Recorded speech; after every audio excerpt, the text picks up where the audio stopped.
Hello good morning दोस्तों। Welcome back to new good way. आज है दोस्तों 8 मार्च 2023 और 8 मार्च 2023 से संबंधित जो भी डेली करंट अफेयर्स के जो क्वेश्चन बनते हैं इन्हें हम आज डिटेल से डिस्कस करेंगे। तो 8 मार्च को कौन सा दिवस मनाया जाता है? तो 8 मार्च को अंतर्राष्ट्रीय महिला दिवस के रूप में मनाया जाता है।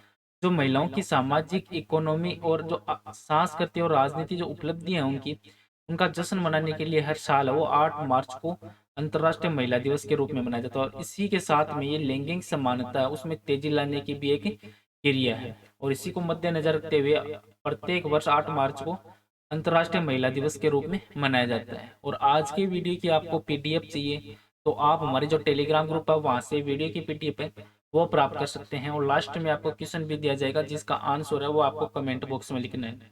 तो चलिए दोस्तों स्टार्ट करते हैं क्वेश्चन नंबर 1 से। और आज का वीडियो आपको अच्छा लगे तो चैनल को सब्सक्राइब और इसका बेल आइकन है वो जरूर प्रेस करें ताकि डेली के जो वीडियो अपलोड कर रहा हूं मैं उनका नोटिफिकेशन है वो आपको मिलता रहे। क्वेश्चन नंबर 1 है कि अश्विनी वैष्णव ने किस राज्य के लिए जो गो ग्रीन गो ऑर्गेनिक कवर है ये जारी किया है? तो इसका राइट आंसर दोस्तों ऑप्शन नंबर सी, ये सिक्किम राज्य के लिए जारी किया गया है। तो केंद्रीय मंत्री प्रेजेंट टाइम में अश्विनी वैष्णव इन्होंने सिक्किम के और इन्हीं के साथ में 4 मंत्रियों ने जो सिक्किम के लिए जो डाक विभाग है उसका एक अनूठा कवर है गो ग्रीन गो ऑर्गेनिक है ये जारी किया है। और ये दुनिया के पहले जो जैविक राज्य है सिक्किम के लिए गो ग्रीन और गो ऑर्गेनिक पर विशेष कवर है वो जारी किया जा रहा है जिसमें जो जैविक खेती और प्रगति में जो राज्य की उपलब्धियां हैं उनका एक वसीयतनामा है जो पूरे देश के लिए सतत विकास की महत्व की वो याद हो दिलाता है। अब इससे संबंधित जो इम्पोर्टेंट बिंदु हैं उन पर एक नजर डाल लेते हैं कि डाक विभाग ने अपने जो विशेष आवरणों के माध्यम से देश की जो संस्कृति विरासत को बढ़ावा देने में सहायक हो रहा है। और ये रिलीज है वो सिक्किम की जो समृद्धि संस्कृति और देश के जो कृषि क्षेत्र में इसके योगदान के लिए एक श्रद्धांजलि के रूप में। और ये जैविक खेती और सतत विकास को बढ़ावा देने की दिशा में राज्य के जो प्रयासों की जो एक मान्यता है और प्राकृतिक सौंदर्य और एक अनूठी संस्कृति का केंद्र है जो सिक्किम पूर्णतया जैविक राज्य है। और खेती में जो रासायनिक उर्वरक और कीटनाशकों के उपयोग पर प्रतिबंध लगाने के निर्णय से न केवल उत्पाद की गुणवत्ता में सुधार हुआ है बल्कि किसान और उपभोक्ता के स्वास्थ्य पर भी ये रक्षा वो हुई है। और 75,000 हेक्टेयर भूमि को जो जैविक कृषि भूमि में परिवर्तित किया गया है।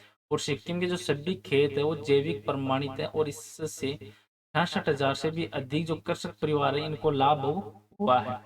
अब सिक्किम राज्य है तो सिक्किम राज्य भारत के पूर्वोत्तर भाग में स्थित एक राज्य है जिसको आप मैप में देख सकते हैं। और सिक्किम है तो सिक्किम के प्रेजेंट टाइम मुख्यमंत्री हैं प्रेम सिंह तमार। और सिक्किम के प्रेजेंट टाइम राज्यपाल हैं गंगा प्रसाद। और सिक्किम में टोटल जिले हैं 6। और सिक्किम को जो राज्य का दर्जा मिला था वो मिला था 16 मई 1975 को। और सिक्किम की राजधानी है गंगटोक। नेक्स्ट क्वेश्चन है क्वेश्चन नंबर 2 कि किस बैंक ने प्रत्येक नागरिक को डिजिटल भुगतान का उपयोगकर्ता बनाने के लिए हर पेमेंट डिजिटल मिशन ये शुरू किया है? तो इसका राइट आंसर दोस्तों ऑप्शन नंबर ए, ये आरबीआई के द्वारा शुरू किया गया है।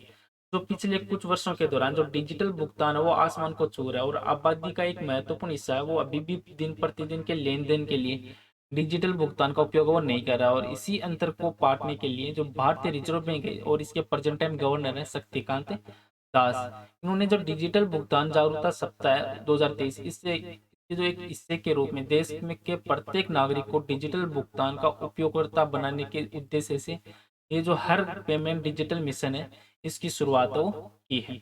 अब जो डिजिटल भुगतान की पहुंच को गहरा करने के लिए जो आरबीआई के द्वारा विभिन्न अभियान चलाए गए हैं उन पर एक बार नजर डाल लेते हैं कि जो आरबीआई ने विभिन्न अभियानों की योजना बनाई है जो देश में डिजिटल भुगतान की पहुंच को गहरा करने के लिए किए जाएंगे।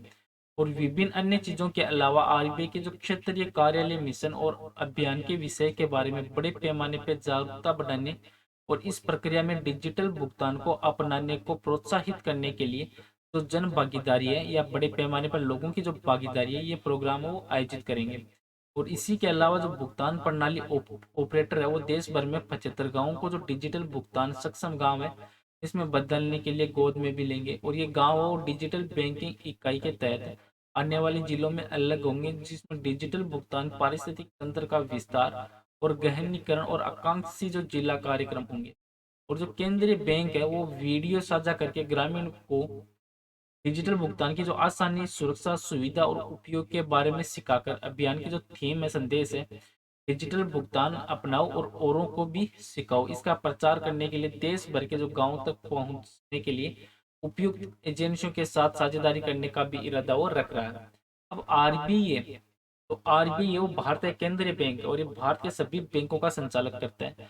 और रिजर्व बैंक है वो भारत की जो इकोनॉमी है उसको भी कंट्रोल करता है। और आरबीआई है, तो आरबीआई के जो प्रेजेंट टाइम गवर्नर है वो है शक्तिकांत दास। और इसका हेडक्वार्टर दोस्तों वो है मुंबई, मुंबई महाराष्ट्र में इसका हेडक्वार्टर है। और आरबीआई की स्थापना वो 1 अप्रैल 1935 को आरबीआई की स्थापना हुई थी।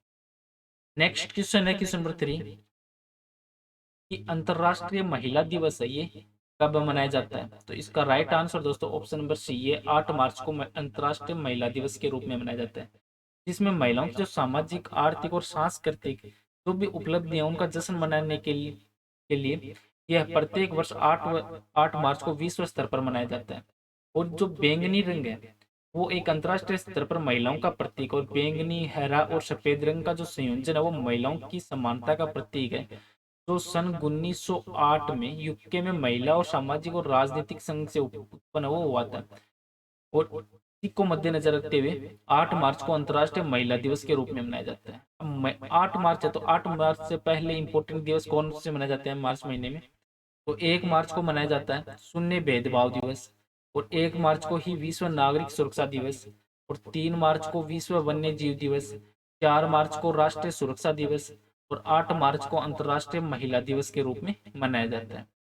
नेक्स्ट क्वेश्चन है क्वेश्चन नंबर 4 कि इंडियन स्टेट एनर्जी जो ट्रांजैक्शन रिपोर्ट के अनुसार किन राज्यों ने स्वच्छ बिजली में परिवर्तन में सबसे अधिक प्रगति वो की है। तो इसका राइट आंसर दोस्तों ऑप्शन नंबर बी, कर्नाटक और गुजरात राज्य के द्वारा। जो कर्नाटक और गुजरात है वो उन प्रमुख राज्यों में से जो स्वच्छ बिजली की दिशा में सबसे अधिक प्रगति पर रहे हैं। और ये जो इंडियन स्टेट एनर्जी ट्रांजैक्शन एक रिपोर्ट आई है, और इसी रिपोर्ट के अनुसार इसे जो इन राज्यों को जो रैंकिंग है वो दी गई है। और इस रिपोर्ट में जो 16 राज्य हैं उनका विश्लेषण किया गया है, जो भारत की बिजली वार्षिक बिजली आवश्यकता उसका 90% तक का वो हिस्सा है। अब इससे संबंधित जो इम्पोर्टेंट बिंदु है उन पर एक नजर डाल लेते हैं। इस रिपोर्ट में राज्यों में एनर्जी ट्रांजिशन के लिए 4 आयाम वाले फ्रेमवर्क है उसका सुझाव दिया गया है, जिसमें फर्स्ट नंबर पे है डीकार्बोनाइजेशन, में जीवाश्म आधारित ऊर्जा से नवीनीकरणीय ऊर्जा स्रोत है उसमें स्थानांतरित करने के मामले में राज्यों की जो तैयारी है उसका मूल्यांकन करने के लिए। सेकंड पे है कि बिजली व्यवस्था का प्रदर्शन, तो इसमें हरित बाजार को प्रभावी ढंग से आगे बढ़ाने के लिए राज्यों की जो क्षमता है इसका मूल्यांकन भी किया गया है।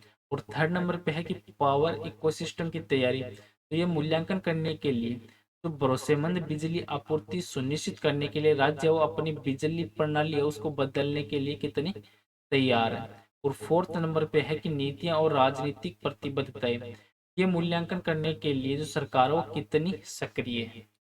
अब कर्नाटक और गुजरात राज्य है, तो कर्नाटक राज्य के बारे में देख लेते हैं। तो कर्नाटक राज्य ये दक्षिण भारत में स्थित एक राज्य है जिसको आप मैप में देख सकते हैं। और कर्नाटक की जो सीमाएं है वो गोवा, महाराष्ट्र, आंध्र प्रदेश, तमिलनाडु और केरल राज्य से लगती है। और इसकी जो सीमा है वो पश्चिम में इसके अरब सागर की है। और कर्नाटक के प्रेजेंट टाइम मुख्यमंत्री हैं बसवराज बोम्मई, और प्रेजेंट टाइम राज्यपाल है थावरचंद्र गहलोत। और कर्नाटक में टोटल जिले हैं 31। और कर्नाटक राज्य, तो कर्नाटक राज्य का जो गठन है वो 1 नवंबर 1956 को हुआ था, और कर्नाटक की राजधानी है बेंगलुरु। अब गुजरात राज्य है, तो गुजरात राज्य पश्चिम भारत में स्थित एक राज्य है जिसको आप मैप में देख सकते हैं। और इसकी जो उत्तरी पश्चिमी सीमा है ये अंतर्राष्ट्रीय सीमा है जो पाकिस्तान से लगती है। और इसके पड़ोसी राज्य हैं जैसे राजस्थान, मध्य प्रदेश और महाराष्ट्र। और अरब सागर है वो इसी की जो दक्षिण पश्चिमी सीमा है वो भी बनाता है। और गुजरात के प्रेजेंट टाइम मुख्यमंत्री हैं भूपेंद्र भाई पटेल, और राज्यपाल है आचार्य देवव्रत। और गुजरात का जो गठन है, ये गुजरात राज्य का गठन है वो 1 मई 1960 को हुआ था। और जो कर्नाटक का 1956 को, और गुजरात राज्य का 1960 को हुआ था। गुजरात की जो राजधानी है वो है गांधीनगर। और गुजरात में टोटल जिले हैं 33 और कर्नाटक में है 31। नेक्स्ट क्वेश्चन है क्वेश्चन नंबर 5 है कि समर्थ योजना ये किस मंत्रालय से जुड़ी हुई है। तो इसका राइट आंसर दोस्तों ऑप्शन नंबर बी, ये कपड़ा मंत्रालय से जुड़ी हुई है। जो समर्थ योजना है जिसकी फुल फॉर्म है scheme for capacity building in textile sector, तो ये समर्थ है, ये योजना एक व्यापक कौशल पहल है जिसका उद्देश्य है कि जो कपड़ा उद्योग में प्रोत्साहन प्रदान करना और रोजगार पैदा करना, और इसे जो मार्च 2024 है इस 2024 तक लागू किया जाएगा। जो भारत सरकार वो समर्थ योजना है, इसके तहत जो कौशल विकास को बढ़ावा देने के लिए और अधिक उद्योग में भागीदारों को शामिल करने की योजना वो बना रही है। और ये पहल वो इस दशक के अंत तक जो टेक्सटाइल सेक्टर को मौजूदा 150 से लेके 155 बिलियन डॉलर से बढ़ाकर ये 250 बिलियन डॉलर करने के लिए सरकार वो इसका टारगेट है वो कर रही है। अब जो वस्त्र क्षेत्र है उसकी अन्य योजनाएं उन पर एक नजर डाल लेते हैं कि जिसमें वस्त्र क्षेत्र है इसमें अन्य योजना है जिसमें एकीकृत वस्त्र पार्क योजना, और इस योजना को वर्ष 2005 में शुरू किया गया था और इसका उद्देश्य है कि उद्योग को अपनी वस्त्र इकाई की स्थापना के लिए विश्व स्तरीय अत्याधुनिक जो बुनियादी सुविधाएं प्रदान करना। और पावर टेक्स्ट इंडिया, तो इसमें जो पावर लूम टेक्सटाइल में नए अनुसंधान और विकास, नए बाजार, ब्रांडिंग, सब्सिडी और श्रमिकों के हेतु जो कल्याणकारी योजना वो इसमें शामिल है। और अगली योजना है कि रेशम समग्री योजना। तो ये योजना घरेलू रेशम की जो गुणवत्ता और उत्पादकता में सुधार लाने पर ध्यान केंद्रित करती है ताकि आयातित रेशम पर देश की जो निर्भरता है वो कम हो सके। नेक्स्ट योजना वो है कि संशोधित प्रौद्योगिकी उन्नयन कोष योजना, और ये कपड़ा उद्योग के लिए जो प्रौद्योगिकी उन्नयन और आधुनिकरण है उसके लिए जो पूंजी निवेश को उत्प्रेरित करने के लिए एक credit linked capital investment subsidy योजना है। और अगली योजना है कि राष्ट्रीय हथकरघा दिवस। तो इसमें भारत में सॉरी जो भारत में हथकरघा बुनकर समुदाय के महत्व को चिन्हित करने के लिए प्रत्येक वर्ष 7 अगस्त को राष्ट्रीय हथकरघा दिवस के रूप में मनाया जाता है। नेक्स्ट योजना है कि राष्ट्रीय तकनीकी वस्त्र मिशन। इस मिशन का उद्देश्य है कि वर्ष 2024 तक घरेलू बाजार है इसका आकार वो 40 बिलियन अमेरिकी डॉलर से बढ़ाकर 50 बिलियन अमेरिकी डॉलर तक भारत को तकनीकी वस्त्रों में एक वैश्विक नेता के रूप में स्थापित वो करना है। नेक्स्ट क्वेश्चन है क्वेश्चन नंबर 6 कि किस देश ने इंडो पैसिफिक टेक दूत है उसकी घोषणा की है। तो इसका राइट आंसर दोस्तों ऑप्शन नंबर ए है, यूके के द्वारा। जो भारत और ब्रिटेन है इन्होंने G20 के जो विदेश मंत्रियों हैं उनकी बैठक के दौरान जो भारत और ब्रिटेन विनिमय योजना है इसकी शुरुआत की है। और जो ब्रिटिश विदेश सचिव हैं जेम्स ने उन्होंने इंडो पैसिफिक क्षेत्र में यूके के पहले तकनीकी दूत की भी घोषणा की है। जो भारत के साथ जो भी इनके रिलेशन है इनको प्राथमिकता के रूप में बढ़ावा दिया जाएगा। और भारतीय जो विदेश मंत्री हैं इनके साथ जो यूके इंडिया 2030 है इस पर एक रोड मैप पर भी प्रगति पर चर्चा की गई है।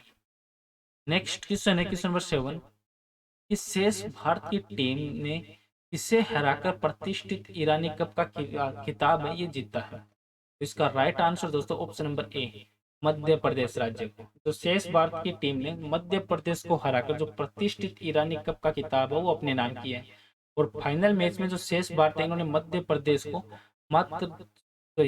मध्य प्रदेश को 238 रनों से हराया और जीत के लिए मिले इनको जो 437 रनों का अलग से पीछा करते हुए मध्य प्रदेश की पूरी टीम है ये 58 पॉइंट जो 4 ओवर में ही जो 198 रन है उन पे ही सिमट गई है। और ईरानी कप है ये भारत में डोमेस्टिक लेवल की एक बड़ी क्रिकेट प्रतियोगिता मानी जाती है। अब जो ये प्रतियोगिता इससे संबंधित इंपॉर्टेंट बिंदु है उन पर एक नजर डाल लेते हैं कि ईरानी ट्रॉफी को मास्टर कार्ड ईरानी ट्रॉफी के नाम से भी जाना जाता है और ये भारत में एक टेस्ट मैच प्रारूप क्रिकेट टूर्नामेंट है। और ये मौजूदा जो रणजी ट्रॉफी है वो विजेता और शेष भारत क्रिकेट टीम के बीच में प्रतिवर्ष वो खेला जाता है। और इसका आयोजन वो भारतीय क्रिकेट कंट्रोल बोर्ड है BCCI इनके द्वारा वो किया जाता है। अब मध्य प्रदेश राज्य है, तो मध्य प्रदेश राज्य भारत का एक राज्य है जिसको आप मैप में देख सकते हैं। और मध्य प्रदेश की सीमाएं उत्तर प्रदेश, छत्तीसगढ़, महाराष्ट्र, गुजरात और राजस्थान राज्यों से लगती है। और मध्य प्रदेश राज्य तो मध्य प्रदेश राज्य से 16 जिले अलग करके छत्तीसगढ़ राज्य की स्थापना वो की गई थी। और मध्य प्रदेश के प्रेजेंट टाइम में जो मुख्यमंत्री हैं वो है शिवराज सिंह चौहान और राज्यपाल है मंगूभाई छगनभाई पटेल। और मध्य प्रदेश है तो इसका गठन हुआ था 1 नवंबर 1956 को। 1 नवंबर 1956 को मध्य प्रदेश का गठन हुआ था। और मध्य प्रदेश की राजधानी है भोपाल। और मध्य प्रदेश का जो सबसे बड़ा शहर माना जाता है वो इंदौर शहर माना जाता है। नेक्स्ट क्वेश्चन है क्वेश्चन नंबर 8 कि भारत ने किस देश के साथ जो अनुसंधान, प्रौद्योगिकी और नवाचार सहयोग पर एक समझौते ज्ञापन पर हस्ताक्षर वो किए हैं। तो इसका राइट आंसर दोस्तों ऑप्शन नंबर बी, मेक्सिको के साथ में।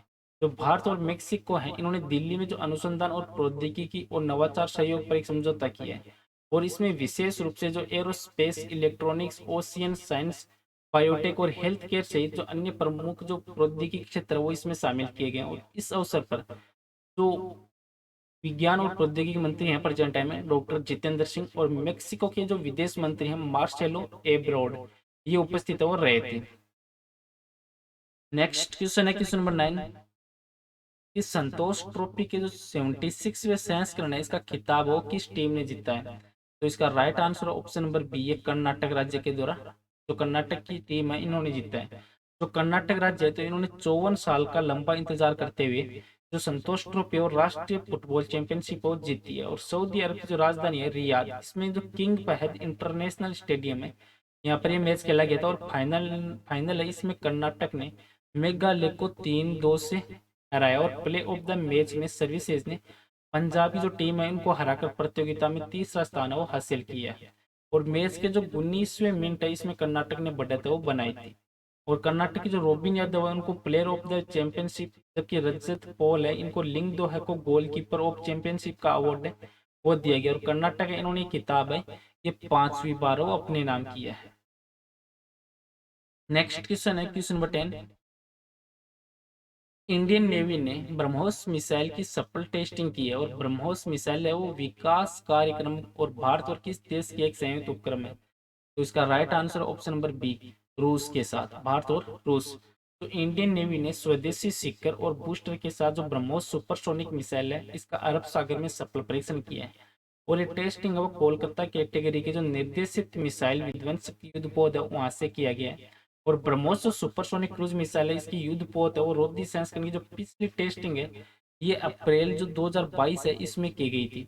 और ब्रह्मोस एरोस्पेस प्राइवेट लिमिटेड और भारत और रूस का एक संयुक्त एरोस्पेस और रक्षा निगम है जो मुख्य रूप से ब्रह्मोस क्रूज मिसाइलों का निर्माण से जुड़ा हुआ है। और इसकी जो स्थापना है ये वर्ष 1998 में की गई थी। और इसकी जो ब्रह्मोस की पहली टेस्टिंग है वो वर्ष 2001 में की गई थी। और आज का नेक्स्ट और लास्ट क्वेश्चन है जिसका आंसर है वो आपको कमेंट बॉक्स में लिखना है कि आरबीआई ने किस कंपनी पर 3.6 करोड़ रुपए का जुर्माना वो लगाया है? तो इस क्वेश्चन का आंसर है वो आपको कमेंट बॉक्स में लिखना है। और पीछे के वीडियो में भी आपको जो क्वेश्चन दिया था कि इंडियन मेंस हॉकी टीम के नए कोच के रूप में किसे नियुक्त किया गया है? तो इसका राइट आंसर था दोस्तों option number C, Craig Fulton ने। जो साउथ अफ्रीका के क्रेग फुलटन है इनको भारतीय पुरुष हॉकी टीम का नया कोच वो बनाया है। चलो दोस्तों आज का वीडियो है वो यहीं पे समाप्त करता हूँ। वीडियो आपको अच्छा लगे तो चैनल को सब्सक्राइब और शेयर जरूर करें। Thank you all of you.